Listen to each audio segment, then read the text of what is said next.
여러분 행복한 안식일입니다. 아멘. 오늘도 저는 이 서울교회 모든 여러분들을 이 교회의 머리이시고 또 주인이신 예수 그리스도라는 이름으로 여러분들을 환영합니다. 그리고 인터넷으로 이 예배에 같이 참석해 주시는 모든 분들에게 우리 하늘의 주님의 은혜가 차고 넘치는 하루가 되기를 진심으로 기원하겠습니다. 네. 자, 오늘은요, 시기는 가장 무서운 죄이다라는 제목으로 우리가 한번 오늘 다시 하나님의 말씀을 배우고자 합니다. 욥기서에는요, 분노가 미련한 자를 죽이고 시기가 어리석은 자를 어떻게 한다고요? 죽인다라고 되어 있습니다. 자, 여러분, 죽는다는 것은 참 무서운 일이죠. 우리가 망친다, 일을 그리친다, 다친다, 재산을 잃어버릴 것이다, 가족들이 어떻게 될 것이다, 이런 나쁜 말들이 있지만 오늘 시기가 어떻게 한다고요? 죽게 할 것이다. 시기가 얼마나 무섭길래 사람을 죽게 하는 것인지 한번 오늘 보도록 하겠습니다. 여러분, 우리의 마음속에 시기가 있다면 그것은 제가 연구해 본 것과 여러분들이 아시는 것처럼 하나님의 마음이 아니요 그리스도인의 마음이 아닙니다. 저는 오늘 우리 집사람에 대해서 한 가지만 더 말씀드리고 이 일을 시작할까 합니다. 우리 남원의 박순여 집사님의 따님인 소은이가 이번에 대학을 갔습니다. 대학을 삼수를 해서 갔습니다. 그런데 이번에도 가기가 어려웠어요. 다 떨어지고 본인은 간호학과를 가고 싶었는데 다 떨어졌습니다. 그래서 어떻게 하나 붙은 데가 2년 동안 그 학과를 다니면 간호학과로 복학할 수 있는, 그러니까 편입할 수 있는 학과에 한 군데 됐었고 간호학과에 직접 들어가는 건 다 안 됐었습니다. 그런데 우리 이숙희 집사님 남편분 그 장례식장에서 제가 박순여 집사님에게 그랬습니다. 용기를 주기 위해서, 집사님, 집사님 하나님의 손을 끝까지 지켜보세요. 아마 좋은 일이 있을 겁니다 라고 했어요. 왜냐하면은 박순여 집사님은 여러분 강대천 목사께서 계실 때 이 학교에 세운 학교에 그 자녀를 보냈습니다. 그리고 지금까지 한 번도 세상 학교를 보내지 않은 채 그 본인이 아이가 계속 검정고시를 했고 집에서 공부를 했어요. 사실 우리 집사님께서 저에게 이런 마음을 풀어놓은 적이 있습니다. 우리 아이가 나에게 따진다고. 어떻게 따지냐고 물었더니 엄마가 하라는 대로 이 교회 안에서 공부를 했는데 나는 지금 아무것도 못하고 있다고. 내가 이렇게 자꾸 대학에 떨어지는 것도 엄마 탓이라고. 사실 그 말에 대해서 저는 할 말이 없었습니다. 그러나 제가 분명하게 말씀드리는 것은, 집사님, 하나님을 믿으시라고. 하나님을 믿고 하나님께 소은이를 맡겼기 때문에 하나님은 결코 외면하지 않으실 것이라고. 근데 이번에 어떤 일이 일어나는 줄 아세요? 이제 3월이 다 됐어요. 3월이 다 되고 내일 모레면 입학식이 되는 날 소은이에게 간호학과에서 전화가 왔어요. 마지막으로 한 학생이 등록을 안 해서 합격을 했다고. 그래서 간호학과에 가게 된 겁니다, 여러분. 그리고 또요, 제가 중국 갔다 와서 들었고 어제 우리 집사람한테 들었는데 남원에서 광주까지 당장 늦게 합격했으니까 기숙사도 없지요, 집도 못 구했잖아요. 그런데 통학을 하고 있대요, 요즘에. 근데 애가 지치지요, 돈도 많이 들고. 근데 잘 생각해보니까, 박순여 집사님 생각해보니까 성구 형제 집이 방 3개가 있는 걸 안 거예요. 또 버스 정류장인지 지하철인지 모르는데 5정거장밖에 안 된대요. 성구 형제가 전기세만 내고 조금만 내고 와 있으라고 그렇게 알려줬다는 거예요. 본인이 이제. 그래서 하나님께서 그것도 광주에 있는 간호학과에 공부하게 하시고, 하나님 미리 아신 거예요. 거기서 잠시나마 거기서 다니게 하시고 또 기숙사가 나면 들어갈 수 있잖아요. 정말 그렇게 준비하신 걸 알고 집사님의 마음이 풀리는데, 제가 여러분에게 말씀드리고 싶은 거는, 소은이가 전화가 왔어요. 우리 집사람한테. 이모라고 부르거든요. 이모, 나 간호학과 됐어요 라고 전화를 받는데 우리 집사람이요 펑펑 우는 거예요. 저는 우리 자녀가 잘 돼서 그렇게 우는 거 못 봤어요. 정말 펑펑 우는 거예요. 너무 좋아서. 여러분, 제 집사람을 자랑하고 싶은 게 아니라 소은이가 이 교회 안에서 엄마와 함께 겪었던 일들 지켜보면서 하나님께서 어쨌든 갚아주실 것이라는 걸 알고 있었는데 그 2년 후에나 편입할 수 있는 기회를 주실까 생각했는데 하나님께서 끝에 여러분 지난번 청년 집회 때 소은이가 회개를 했어요. 내가 너무 경솔했고 겸손하지 못했고 그랬는데 그렇게 하니까 정말 우리 집사람이 땅을 치고 우는 거예요. 좋아서. 여러분, 그러나 우리가 이런 마음을, 제가 왜 이런 말씀을 드리냐 하면 우리 교회 안에는 어떤 다른 사람이 좋은 일을 당하고 이랬을 적에 정말 마음껏 축하해주고 축복해줄 수 있는 마음이 아직 부족한 것 같아요. 그래서 여러분, 그 마음이 누가 준 마음이냐? 마음대로 축복해주고 마음껏 기도해줄 수 있는 마음은 하나님이 준 마음인데 그 마음에 사단이 시기라는 마음을 뿌려놓는 거예요. 그래서 아까 우리 교과 시간에 박수정 집사님 말씀하신 것처럼 우리가 다 여러분 우리 서로가 다 그래요. 저도 그렇고 여러분들도 마찬가지일 거예요. 우리 자녀들이 잘 되는 거, 우리 서로가 잘 되기를 바라고 또 잘 됐을 때는 하나님께 내 기도를 들어주신 것처럼 진심으로 감사할 수 있는 그 마음을 가지고 우리가 전진한다면 우리가 믿고 있는 말씀이 더욱 힘이 있을 것이요 또 그것이 우리 실생활에 이루어질 것이라고 생각합니다. 네, 여러분 네. 그런 마음으로 우리가 살아야 됩니다. 사단은 그렇게 하질 않아요. 사단은요 사람들이 하나님께서 이 아담을 창조하기 이전부터 사단은 타락했어요. 죄는 사단에게서 시작이 됐습니다. 근데 사단의 어느 부분에서 죄가 시작이 됐느냐? 시기심이었어요. 사단은요 하나님 다음으로 높은 위치에 있었어요. 여러분 그럼 우리가 만족해야 되지 않을까요? 감사해야 되지 않을까요? 그런데 그는 하나님과 같이 되고자 했어요. 그래서 이 땅에 죄가 들어오게 되는 것입니다. 그것을 한번 보도록 하겠습니다.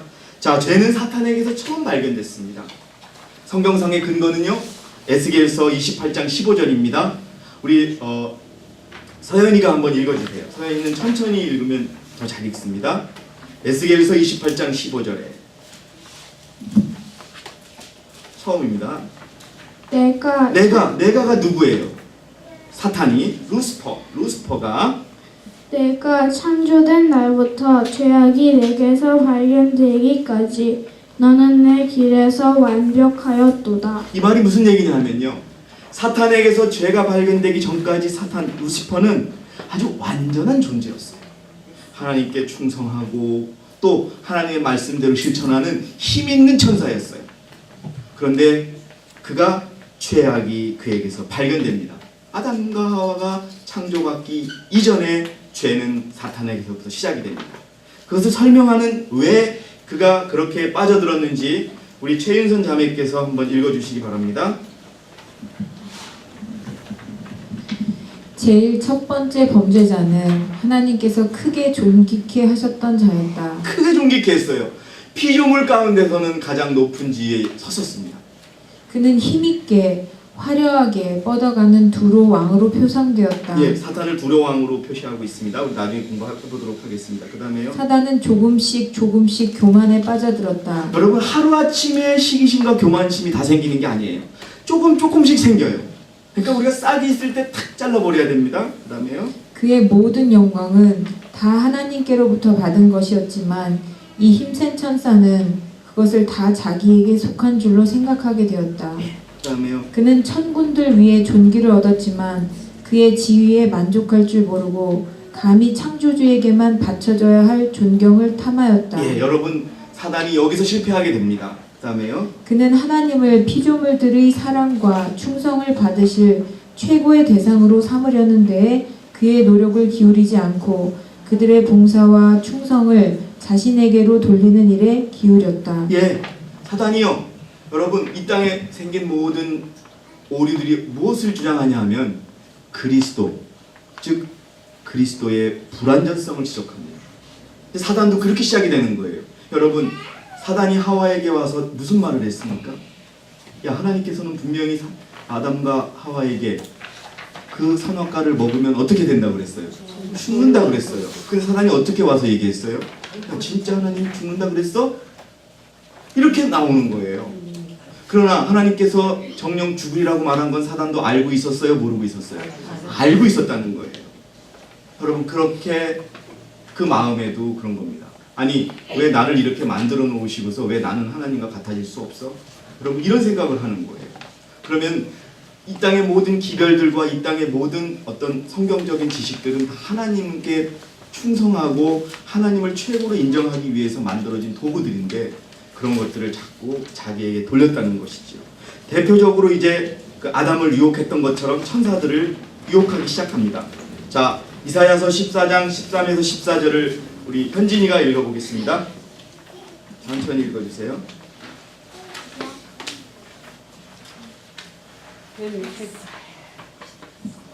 이는 네가 내 마음속에 말하기를 내가 하늘에 올라가서 내가 내 보좌를 하나님의 별들보다 높일 것이요 내가 또한 북편에 있는 해중한 산 위에 앉으리라.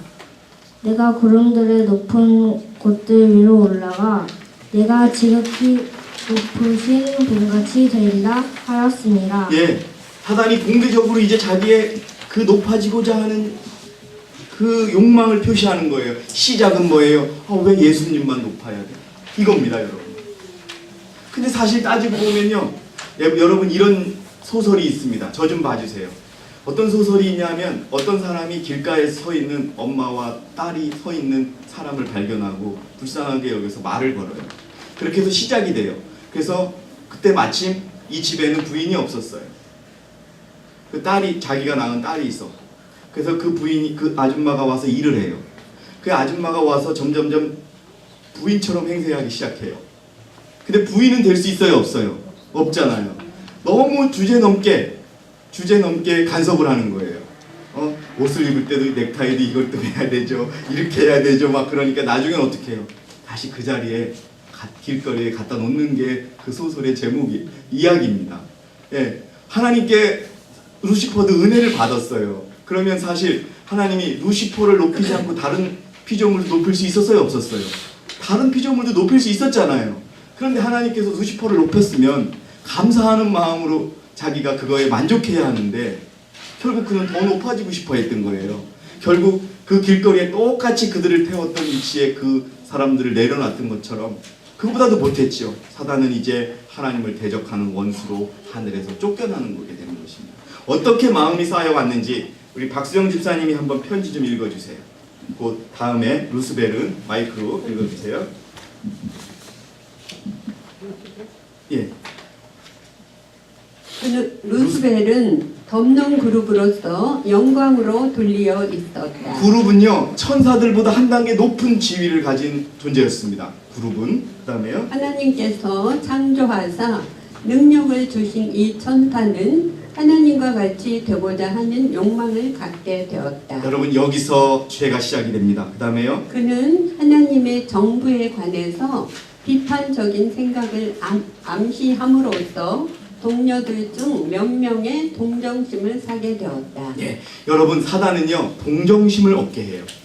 여러분, 이번에도 우리 이 교회에 이렇게 어려움을 일으키고 있는 분이 어떻게 동정심을 얻었냐? 나는 굶어 죽을 뻔했다. 여러분, 이 말에 동정심을 얻은 거예요. 예, 사단은 그렇게 일을 합니다. 그 다음에 읽어주세요. 이 악의 씨앗은 대단히 매혹적인 방법으로 뿌려졌고 그것이 싹이 트고 많은 천사들의 마음에 뿌리를 내린 후에 그는 맨 처음 그가 다른 천사들의 마음에 심었던 생각들을 거두어 들여서 그것들을 하늘 정부를 대항하는 다른 천사들의 생각이라고 하면서 천사장 앞에 제시하였다. 예, 뭐냐 하면요, 그렇게 한 명 한 명 한 명, 왜 예수님, 이게 뭐냐, 핵심은 이거예요. 왜 루시퍼는 예수님보다 높아질 수 없어? 왜 예수님만 그렇게 높아야 돼? 하면서 자꾸 한 명 한 명 한 명. 그러면서 여러분, 그 루시퍼가 썼던 핵심 논리가 뭐예요? 핵심 논리가 뭡니까, 우리 윤선 집사님? 핵심 논리가 뭐냐? 율법을 든 거예요. 율법 우리 지킬 수 없어. 하나님 가혹해. 예? 우리를 죽이려고 만든 율법이야. 막 이러면서 한 명 한 명 한 명 포섭하기 시작하는 것입니다. 예, 그렇게 해서 결국 여러분 반역이 하늘에 시작합니다. 하늘의 3분의 1에 가까운 천사들이 반역에 참여했어요. 이것이 어떻게 시작이 됐느냐? 바로 그 하늘에서 작은 시기심에서부터 시작이 됐던 것입니다. 읽어주시고요. 이렇게 해서 루스벨은 자신이 고안해낸 아주 영리한 방법으로 하늘의 반역을 들여왔다. 예, 시기심이 이렇게 무섭습니다. 시기심이 이렇게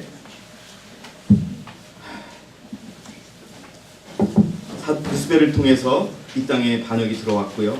그리고 실질적으로 하늘에서 루시퍼는 하나님과 전쟁을 했습니다. 그것을 우리가 무슨 전쟁이라고 하고 있죠? 율법의 전쟁을 했습니다. 그런데 누가 이겼습니까? 하나님이 이기셨어요. 그래서 미가엘이 이기셨어요. 정확히 표현하셨어요. 미가엘이 이기고 루시퍼는 이 땅에 쫓겨났습니다. 그래서 이 땅에 쫓겨나온 루시퍼가 포섭한 사람들이 누굽니까? 아담과 하와였습니다. 그러나 아담과 하와의 싸움에서 시작된 것을 다시 예수님이 완전히 이기셨고요. 그 싸움은 끝이 난 것이죠. 자, 여러분, 이렇게 시작했어요. 그 전에 인간에게는 아담과 하와가 타락하기 전에는 시기심이라는 게 없었어요. 그런데 여러분, 우리 한국 속담에 무슨 말이 있습니까? 사돈이 땅을 사면 뭐가 아프다고요? 왜 배가 아플까요? 시기심이에요. 여러분, 정말로 진심으로 우리가요, 진심으로 나는 비록 잘못돼도 우리 형제들이 잘 되면 정말 축하할 수 있는 마음을 가질 때 우리가 하늘에 갈 수 있어요. 무슨 말씀인지 아시겠죠? 시기는 무서워요. 참으로 무섭습니다. 얼마나 무섭느냐? 진노는 잔인하고 성냄은 사나우나 시기 앞에 술 수 없을 정도로 그렇게 강력하다고 얘기하고 있습니다. 그리고요, 투기라고 되어 있는데 시기예요. 투기와 질투, 시기 이런 거겠죠. 그 지옥의 그림자라고 선지자가 쓰고 있습니다. 1892년 편지 9에 보니까요, 시기와 질투 그리고 악한 추측은 그리스도의 품성을 보는 그대의 시계를 차단하려고 사단이 사용하는 흉악한 그림자이다. 여러분, 정말 우리가 그 남이 잘 됐을 때 축하해 주려고 우리의 마음이 생기잖아요. 그럼 사단이 우리에게 시기심을 줘서 그걸 가린다는 거예요. 그럼 결국 우리가 볼 수 없는 것이 무엇이냐? 하나님의 손을 못 보는 것입니다. 여러분, 우리는 분명히 알아야 될 것은요, 우리의 시간이 있습니다. 영어로 이런 말이 있습니다. Every dog has every his day라고. 형은자매, 이게 무슨 뜻이에요? Every dog has every his day. 쥐구멍에도 볕들날이 있다는 뜻이에요. 뭐냐면 모든 개는 자기의 날이 있다는 거예요. 무슨 말이냐? 우리도 마찬가지예요. 오늘은 최인선 자매에게 복을 주시면 내일은 우리 서연이에게 복을 주고 그 다음 날은 윤선 집사님에게 복을 주고 또 가끔은 우리에게 시련도 있어요. 하지만 약속하셨잖아요. 우리 모두를 지켜주시겠다고. 그러니까 여러분, 우리 교회 안에서 특히 저는 여러분들에게 제안 드리고 싶어요. 좋은 일이 있으면 진심으로 축하해 줄 때 하나님은 우리에게 다시 그 복을 주신다고 하는 것을 잊지 마시기 바랍니다. 무슨 일이 잘 됐어요. 속으로는 에이구 이러는 마음, 그게 사단이 심어준 마음이요, 우리의 눈을 가리는 것입니다. 무슨 말씀인지 아시겠죠, 여러분? 예. 비록 내가 땅끄지가 되고 다 잃어버린다 하더라도 우리 형제 자매질이 잘 되면 축복하는 마음을 갖는 우리 그리스도인이 되기를 진심으로 바라겠습니다. 그대가 악한 것을 바라보고 있으면 어떻게 변할 것이다? 악한 모습으로 어떻게 할 것이다? 변할 것이다. 그래서 여러분, 좋은 것만 바라보고 좋게만 생각하고, 저는 그렇습니다. 예, 제가 많이 속아요. 많이 속았습니다, 이 교회 안에서. 그러나 하나님은요, 그 속음을 통해서 우리에게 가르쳐 주시는 것이 있고 그에게도 기회를 주시는 것입니다. 자, 잠언서에 보니까요, 잠언 14장 30절에 건전한 마음은 육신의 생명이나 시기는 어떻게 한다고요? 뼈를 썩게 해요. 죽는다는 거예요. 여러분, 우리가 솔직히 남이 잘 되는 것을 보고 배 아파하면은 배는 아프지만 그 마음이 어때요? 그렇게 생각하면서도 마음이 어떻게 해요? 불편하죠? 안 좋지요? 그때 기분 좋게 축하해주는 그런 우리의 마음이 필요합니다. 이게 얼마나 비루하냐 하면요, 비루하다는 뜻이 뭔지 아시는 분? 우리 그 박수영 집사님 저한테 눈을 마주치셨는데 비루하다는 뜻이 뭔지 아세요? 아주 지저분하다는 뜻이에요. 제가 정확하게 알려드리려고 사전을 찾아봤더니 아주 지저분하고 아주 더럽고 이런 것을 비루하다고 표현한대요. 예? 품성이 그렇다는 거예요. 우리 저기 윤서 집사님께서 한번 사이언스 1888년 8월 17일자 화이트인의 글을 한번 읽어주시겠습니다. 시기하는 것은 사단의 품성 가운데 있는 가장 비루한 특질 중에 하나이다. 예, 사단의 특징 중에 여러 가지가 있는데 아주 지저분한 것 중에 하나라는 겁니다. 예. 그것은 다른 사람을 중상함으로써 계속 자아를 높이려 하는 것이다. 여러분 잘 들으세요. 남을 낮추지 않으면 내가 올라갈 수가 없는 이게 시기인 거예요. 그 다음에요. 시기심이 많은 사람은 이웃의 흠을 잡으면서 자신을 높이려고 생각한다. 결국은요. 남을 비난하는 게 왜 비난하느냐? 자신을 높이기 위해서 비난하는 거예요. 사단이 그랬던 거예요. 사단이요. 자신이 높고자 하는 마음은 표시를 안 했어요. 그러면서 누구를 공격했어요? 예수님을 공격하고 율법을 공격했던 거예요. 그 다음에요. 칭찬의 말은 그에게 고맙기 그지없는 것이지만 다른 사람이 칭찬받는 것을 아주 듣기 싫어한다. 예, 여러분 우리 자신에게 비추어서 이 말씀을 보시기 바랍니다. 그 다음에요. 이 사악한 품성의 모습이 말할 수 없는 악영향을 우리 세상에 얼마나 많이 끼쳐왔는가. 가인이 아벨을 미워하였으니 이는 아벨의 행사는 의로워서 하나님이 그를 높이셨고 그의 행사는 악하여서 주께서 그를 축복하실 수가 없었다. 예, 여러분 가인이요 이런 마음을 품었어야 돼요. 아이 왜 아벨 거만 받으시고 내 건 안 받으셔? 하나님 너무해. 내가 차라리 아벨을 없애야겠다. 이런 마음을 갖는 것이 아니라 아벨이 드리는 제사는 왜 하나님께서 간합하실까? 무엇 때문일까? 나도 그렇게 좀 따라가야지. 이런 마음을 갖게 하지 않고 그냥 아벨을 미워하는 마음이 생기고 시기하는 마음이 생기니까 결국 이 땅의 최초의 살인사건의 당사자가 가인이 되는 겁니다. 그것도 누구를 죽였어요? 사랑하는 동생을 돌로 쳐 죽이는 일이 생깁니다. 시기심이 그렇게 해서 시작이 되는 거예요. 계속 읽어주세요. 가인의 마음을 휘저어 놓았던 것과 꼭 같은 적개심이 사울의 마음속에도 있었다. 예, 사울이 다윗에 대해서 품은 마음이 똑같아요. 예, 계속 읽어주세요. 시기심은 교만의 자식이다. 여러분 밑줄 제가 두껍게 표시해놨지만 시기심은 어디서 생기느냐? 겸손하지 않은 마음에서 생기는 거예요. 감사하지 않는 마음에서 생기는 겁니다. 예, 여러분 하나님 다음으로 높여놨는데 그거보다 고마운 게 어디 있습니까? 그 다음에요. 만약 그것을 마음에 품고 있으면 잔인한 행동과 증오심과 복수심과 살인에까지 이르게 될 것이다. 시기심을 우리가 버려야 됩니다, 여러분. 그렇지 않으면 사람을 죽일 수도 있습니다. 그리스도와 암흑의 왕자 사이에 계속되는 대쟁투는 매일 실생활에서 전개되고 있다. 이게 여러분 지금 우리 안에 이루어지고 있는 거예요. 그래서 여러분 마음을 비우세요. 기억하세요. 예? 서울교회 강장로가 모든 개도 자기의 날이 있다고 했으니까 언젠가는 하나님께서 나의 날을 주시겠지. 분명히 주세요, 여러분. 그 마음으로 오늘은 누구의 날, 오늘은 누구의 날, 그 다음 날은 내 날. 여러분 이렇게 하나님의 축복을 받은 우리 형제 자매들에게 마음껏 축복해 주시고 여러분 그 마음을 하나님께 감사할 수 있을 때 우리는 하나님의 축복을 받는 것입니다. 그리고 여러분 그리고 설령 다니엘과 세 친구처럼 축복을 못 받는 듯 할지라도 나는 하나님께 충성하는 마음 버리지 않겠다 하면 그 믿음을 하나님께서 사시지 않겠습니까? 그리고 이 땅이 아니더라도 하늘에서 어느 정도의 축복을 또 주실지 여러분 우리가 모르지 않습니까? 그러나 여러분 마음이 한번 생각해 보세요. 삐딱한 마음으로 씁쓸하게 사는 것보다는 기분 좋게 축하해주고 나도 그것에 대해서 축복받은 것처럼 사는 게 훨씬 더 우리를 힘있게 하고 즐겁게 하지 않습니까? 여러분 그게 그리스도인의 길입니다. 그리고 시기는요 육의 특성입니다. 여러분 영적이다 육적이다를 어떻게 기준할까요? 이상하게 한국에서는 영적인 것은 말씀을 깊이 알면 영적이라고 생각하고 그 다음에 말씀을 깊이 안 하면 육적인 것으로 생각하고 그래요. 그러나 여러분 영적과 육적인 기준은 그것이 아닙니다. 말씀대로 사는 게 영적인 것입니다. 말씀대로 살지 않고 마음대로 해석해서 자기를 정당화시키는 게 바로 육적인 그러한 삶인 것입니다. 자, 질투와 시기. 자, 4페이지로 넘어가겠습니다. 그 앞에 서신을 읽어주시고요. 질투와 시기가 비슷하면서도 달라요. 시기가 더 나쁩니다. 질투도 나빠요. 근데 질투는요, 최소한 뭐가 있냐 하면 질투는 사랑하는 마음도 있는 거예요. 시기는 무조건 싫어하는 거고 질투는 조금 좋아하는 마음 때문에 생기는 거죠, 여러분. 그래서 사전적인 정의를 제가 보니까 이렇게 됐어요. 남을 부러워하는 감정, 또 그것이 고양된 격렬한 증오나 적이, 그러니까 남을 부러워하는 감정에서 그것이 발전하면 질투가 돼요. 그런데 시기는 뭐라고 돼 있느냐? 누군가에 대한 열등감이 증오로 바뀐 것, 이렇게 정의가 돼 있더라고요. 자, 이 시기심은요 가족 간에도 있었어요. 여러분, 미리암과 아론이 모세를 시기했어요. 질투한 게 아니었어요. 왜 모세에게만 하나님의 일을 주냐 하는 시기가 있었어요.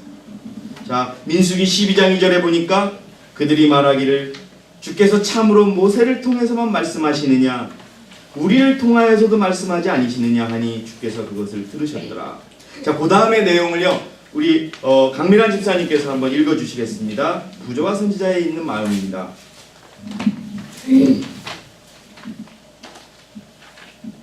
백성의 사랑과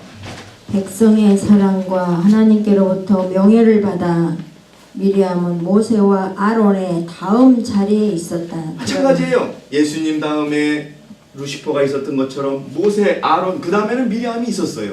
예. 그러나 하늘에서 처음 보라를 가져온 같은 악이 이 이스라엘 여인의 마음에서 싹이 텄으며 그 여자는 자기의 불만에 동조하는 한 사람을 발견하는 데 성공했다. 누구예요? 아론이요. 미리암이 아론 같은 형제인 아론을 설득했는데 어떻게 설득했냐? 왜 모세만 하느냐 이거예요. 우리가 같은 부모 밑에서 태어난 형제인데 왜 모세에게만 주느냐? 그때 아론이요 뒤에 나오지만 아니야. 하나님께서 모세를 세우셨어. 일단 모세를 우리가 믿어야 돼. 이렇게 했으면은 그렇지 않았을 거예요. 계속 읽어주세요.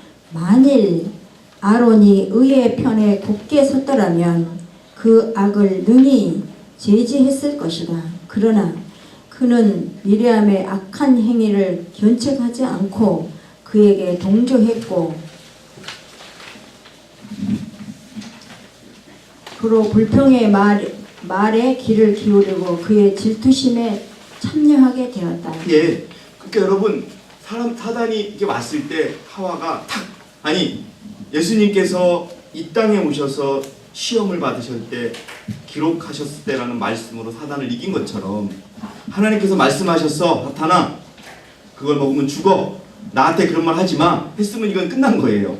예? 그러나 하와가 그 말을 어떻게 들었어요? 아주 즐겁게 들은 거예요. 그러나 그렇게 사단이 직접 얘기한 게 아니에요.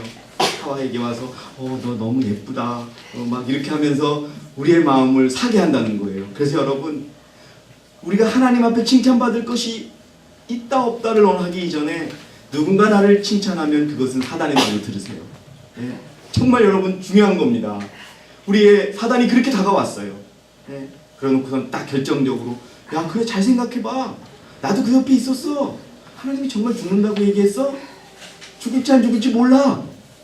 사람이 이렇게 넘어가는 거예요. 무슨 말씀인지 아시겠죠? 그래서 여러분 누군가 칭찬을 하면 귀를 막으세요. 그거는 유리적인 광기라고 적었어요. 그것도 읽어주세요. 사람이 온전한 정신으로 돌아올 때 그와 그의 조물주와의 관계를 생각하기 시작한다. 여러분 정말요 루시퍼는 그걸 몰랐던 거예요. 자, 루시퍼가 창조주였어요? 만들어진 존재였잖아요. 창조됨을 받은 존재였는데 하나님이 얼마나 좋으신 분이면 루시퍼가 마음에 나도 창조주랑 같아질 수 있을까라는 마음을 심어주겠냐 이 말이에요.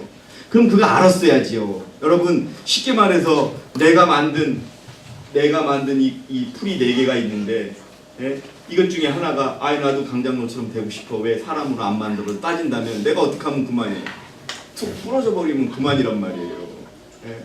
조물주와의 관계를 정확히 알아야 돼요. 우리는 조물주한테 따질 수 있는 존재가 아니에요, 여러분. 예? 그러나 우리의 말을 다 들어주시고 예? 왕을 세워달라면 왕을 세워주고 뭐 어떻게 해달라면 다 해주잖아요. 한 가지는 못 받아들이시는 것, 죄는 못 받아들이시는 것. 우리 그 관계를 인식해야 돼요. 계속 읽어주세요. 하늘의 은총보다 사람의 칭찬을 더 좋아하고 하늘의 보화보다 죄악의 사대금을 더욱 좋아하고 하나님이 그 자녀들에게 주시는 영적 양식보다 죄의 찌꺼기들을 더욱 좋아하는 것은 윤리적 광기이다. 예, 여러분 누군가 나를 칭찬하는 말에 귀를 담으시고 오직 하나님과 나와의 사이에 들리는 음성에 충실하는 저와 여러분이 되시기를 바라겠습니다. 진짜는 칭찬은 그러니까 교만이 될 수밖에 없기 때문에 그렇습니다. 우리가 칭찬도 하지 말고 예, 지금은 설교 시간입니다, 집사님. 예. 자, 그래서 아벨을 또 시기한 가인의 모습을 한번 보겠습니다. 그 성경 구절 읽어주세요. 요한일서 3장 12절 가인같이 되지 말라. 그는 그 악한 자로부터 나왔으며 자기 아우를 살해하였으니 무슨 연고로 그를 죽였겠느냐? 이는 그 자신의 행위는 악하고 그 아우의 행위는 의롭기 때문이라. 예수 그리스도도요, 서기관과 바리새인이 봤을 때는 틀리지도 않았고 의로우니까 자기들이 의롭지 못하니까 저 사람이 계속 있으면 내 실체가 드러날까 두려우니까 죽여버린 겁니다, 여러분. 똑같은 거예요. 정말 우리가 그런 마음, 여러분 우리의 마음 속에 가인의 마음 또 사울의 마음, 루시퍼의 마음이 있는지 없는지 깊이 살피는 저와 여러분이 되시기 바라면서 그 다음 읽어주세요. 사울을 비참하게 만들고 그의 왕자 아래에 있는 겸손한 신하를 위험에 처하게 한 것은 바로 시기심, 질투심이었다. 이 품성의 악한 특성은 이 세상에 얼마나 말할 수 없이 많은 재해를 가져왔는가. 사울의 마음에 자리 잡고 있던 그 적이는 가인의 마음을 흔들어 그 아우 아벨을 해하게 한 바로 그 적이었는데 아벨의 행위는 의로워서 하나님께서 그를 높이셨고 가인의 행위는 악하여 여호와께서 그에게 축복할 수 없으셨다. 시기심, 질투심은 교만의 소산이며 만일 그것을 마음속에 품으면 그것은 증오심을 낳고 마침내 보복과 살인을 행하게 할 것이다. 사단은 사울의 마음속에 자기를 결코 해한 일이 없는 자에 대한 분노를 자극함으로 자신의 품성의 어떠함을 나타내었다. 이 말이 무슨 말씀이에요, 여러분? 예수님께서 루시퍼에게 어떤 해악을 하나라도 행하세요?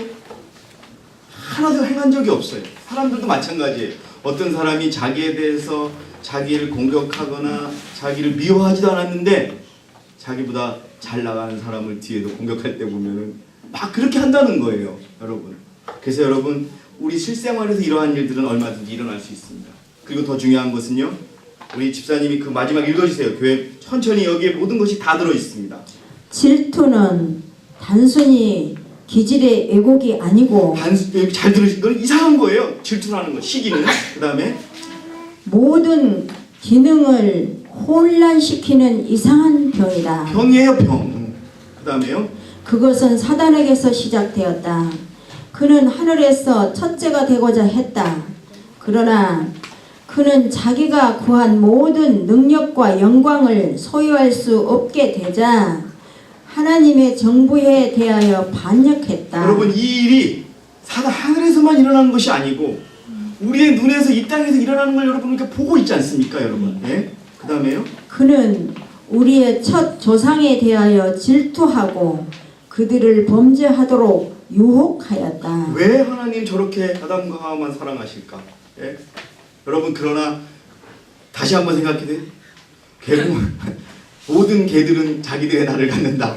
쥐구멍에도 볕들 날이 있다. 기억하시기 바랍니다. 예. 그리하여 그들과 모든 인류를 파멸시켰다. 질투하는 사람, 중요합니다, 여러분. 무엇이 그에게 해가 미치는지. 질투하는 사람은 다른 사람들의 훌륭한 특성과 고상한 행동에 대하여 눈을 감는다. 여러분, 칭찬할 거는 충분히 칭찬하는 그런 우리 그리스도인이 되기를 바라겠습니다. 그 다음에요. 그는 언제나 비방하기에 민감하고 탁월한 것을 허위로 대표한다. 사람들은 흔히 다른 결함들을 고백하고 버리지만 질투하는 사람에게서는 바랄 것이 거의 없다. 이 말이 무슨 말이에요? 질투하는 사람에게는 결코 그 사람에게도 회개를 찾아볼 일이 없다는 겁니다. 그 다음에요. 사람이 질투한다는 것은 그가 우월하다는 것을 인정하는 것이므로 자존심이 어떤 양보도 하지 않을 것이다. 제가 설명이 필요 없죠, 여러분. 이게 바로 시기심이고 질투심인 겁니다. 그 다음에요. 질투하는 사람에게 그의 죄를 깨우쳐 주고자 시도하면 그는 그의 감정의 대상에 대하여 더 한층 가혹해지고 너무도 흔히 치료할 수 없는 상태가 된다. 그 다음에요. 질투하는 사람은 어디로 가든지 독을 발산하여 친구들을 이간시키고 하나님과 사람에 대하여 증오와 반역을 일으킨다. 보세요, 여러분. 이 일이 또 우리들의 눈앞에서 우리가 볼 것입니다. 그 다음에요. 그는 용감하고 자아보정적인 활동을 함으로써 탁월의 고지에 도달하려는 것이 아니라 그가 있는 그 자리에서 서서 다른 사람들의 노력에 해당되는 공로를 감소시키므로 가장 훌륭하고 위대하게 인정받고자 노력한다. 예, 여러분, 이게 바로 사단이 사람들에게 심어놓은 시기가 가져오는 결과입니다. 우리가 바랄 것이 하나도 없습니다. 이것이 결국 예수 그리스도를 십자가에 못 박게 한 시작이었습니다. 여러분, 이제 마지막 부분에 대해서는 지금 일어났던 일과 또 지금 일어나고 있는 일과 앞으로 일어날 일을 적어놨습니다. 그 시기심이, 질투심이 앞으로 우리들의 눈앞에, 이 교회 안에서는 아니지만 앞으로 어떤 곳에서 똑같이 일어날 것입니다. 왜냐하면 시기심을 갖고 질투심을 가진 사람은 회개하지 않을 것이기 때문입니다. 여러분, 기억하시고 우리가 오늘 이 말씀을 통해서 배울 것은요, 우리는 어떠한 상황에서도 시기심과 질투심을 갖지 않는 그러한 사람이 되기를 바라겠습니다. 특히 우리 어린이들, 우리 학교에서 친구가 잘 되고 또 아는 사람이 잘 되면은 정말 축하해주고 잘 됐다고 얘기해 줄 수 있는 그러한 어린이들이 되기를 진심으로 바라겠습니다. 아시겠죠, 여러분?